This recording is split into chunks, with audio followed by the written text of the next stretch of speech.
5 point, অনেক সুন্দর, 7500 টাকা।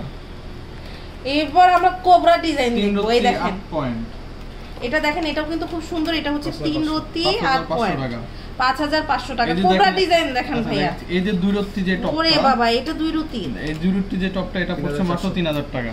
এটাই হচ্ছে আমাদের 2 রতির টপ, এটা পড়ছে মাত্র আমাদের 3000 টাকা, তাই না? কোবরা ডিজাইন কোনটা? এই যে কোবরা ডিজাইন আমাদের, কোবরা ডিজাইন। কোবরা ডিজাইন এখন দেখাবো। দেখেন ওজন সহ প্রাইস বলে দিচ্ছি, একটু সাথে থাকবেন। অনেক সুন্দর ডিজাইন আছে দেখেন। হ্যাঁ, এটা হচ্ছে আমাদের মাত্র 3 রতি 9 পয়েন্ট, 3 রতি 9 পয়েন্ট, 5600 টাকা। এই যে ইউনিক আপুরা এই কোবরা ডিজাইনটা নেবেন। দেখেন ওরে বাবা, দেখতেই তো ভালো লাগছে। এটার ওয়েটটা কত? 3 রতি 9 পয়েন্ট। আচ্ছা, খুব সুন্দর। প্রাইস জানতে ইনবক্স করতে হবে ভাইয়াদের। এটাও 3 রতি 9 পয়েন্ট। এটা হচ্ছে আমাদের 3 রতি 9 পয়েন্ট আছে। দেখেন খুব সুন্দর, 3 রতি 9 পয়েন্ট, 5600 টাকা আসবে।